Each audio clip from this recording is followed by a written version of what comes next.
একটা তরকারিকে যে কতভাবে রান্না করা যায় তার কোনো হিসাব নেই। সালামু আলাইকুম, কেমন আছেন আপনারা? আমি আলহামদুলিল্লাহ ভালো আছি। আজ আপনাদের সাথে শেয়ার করব ডিম দিয়ে কুমড়ো বড়ির তরকারি। চলেন শুরু করা যাক। এই ডিম দিয়ে কুমড়ো বড়ির মাঝে আম্মু ব্যবহার করবে ডালের বড়া। এটাও খুবই মজা লাগে। এই ডালের বড়া রেসিপিটা অন্য একটা ভিডিওতে শেয়ার করব। আম্মু এই বড়াগুলো ভেজে নিয়েছে একটা পাত্রে। এরপরে সেই পাত্রেই দিয়ে দিয়েছে তেল, দিয়ে হালকা হলুদ এবং লবণ দিয়ে ডিমগুলো ভেজে নিচ্ছে। আম্মু এখানে ডিমগুলো সিদ্ধ করে নিয়েছে আগেই। তারপরে সেই তেলেই আবার ভেজে নিচ্ছে কুমড়ো বড়িগুলো। হালকা আঁচে ভেজে নেবেন কিছুক্ষণ। ভাজা হয়ে গেলে অন্য পাত্রে তেল দিয়ে সেখানে পেঁয়াজ দিয়েছে, জিরা হালকা দিয়ে ভালোভাবে নেড়ে চেড়ে নিচ্ছে আম্মু। এগুলোকে ভালোভাবে নাড়াচাড়া করা হয়ে গেলে এর মাঝে আম্মু আস্তে আস্তে পানি অ্যাড করবে, তবে এটাকে ব্রাউন কালার হতে হবে। তারপর পানিটা দিয়ে এর মাঝে সব মশলাই আস্তে আস্তে আম্মু দিয়ে দিবে। এখানে প্রথমে আম্মু একটা বাটনা বেটে রেখেছিল, সেটাকে দিয়ে দিল, অর্থাৎ পেঁয়াজগুলো ভেজে সেটাকে ভেজে বাটায় বেটে নিয়েছিল সেটা। এবার আদা রসুন সব কিছু একে একে দিয়ে দিচ্ছে আস্তে আস্তে।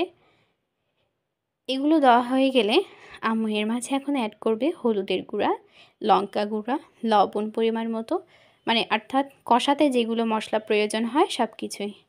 এর মাঝে কিন্তু আম্মু অ্যাড করেছে সাদা এলাচের গুঁড়া, দারচিনি, এগুলো অ্যাড করেছে, যেটার কথা আমি বলতে ভুলে গিয়েছি।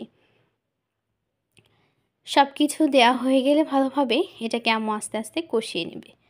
কষিয়ে নিয়ে এর মাঝে অ্যাড করবে আলু ছানা। আলু ছানাটা আম্মু আগেই করে রেখেছিল, যেটা হচ্ছে ক্লিপ নিতে আমি ভুলে গিয়েছি। আর এত ক্লিপ নেওয়া যায় না, ভিডিওটা অনেক বেশি বড় হয়ে যায়, দেখা যায় যে কভার করা যায় না এবং ভয়েস ওভার দিতেও খুবই কষ্ট হয়ে যায়। এরপর যে আম্মু একটু তেল অ্যাড করতেছিল, কারণ আম্মু প্রথমে তেল দিয়েছে খুবই পরিমাণে কম, অল্প সামান্য, এর জন্য তেল দিয়ে দিল। সেই যে আলু ছানাটা করে রেখেছিল পানি দিয়ে, সেটা দিয়ে দিল।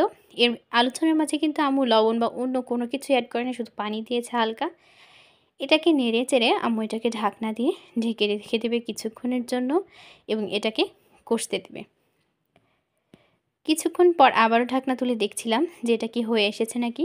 তেলগুলো যখন দেখবো যে উপরের দিকে ছেড়ে দিয়েছে, তখন বুঝে নিতে হবে যেটা হয়ে গেছে। এবং এর মাঝে আম্মু পানি দিয়ে দিল, দিয়ে সবগুলো ডিম আস্তে আস্তে দিয়ে দিবে। আম্মু এখানে 3টাই ডিম দিয়ে দিবে এবং প্রত্যেকটা ডিমই যেন সিদ্ধ হয়ে আসে এর জন্য পানি দিয়েছে অ্যাড করে, দিয়ে এটাকে আম্মু কিছুক্ষণ ঢাকনা দিয়ে রেখে দিবে। যদিও আম্মু ডিমগুলোকে সিদ্ধ করে নিয়েছে, তারপরে যেন মশলাগুলো একটু ভালোভাবে মিক্সড হয় এর জন্য।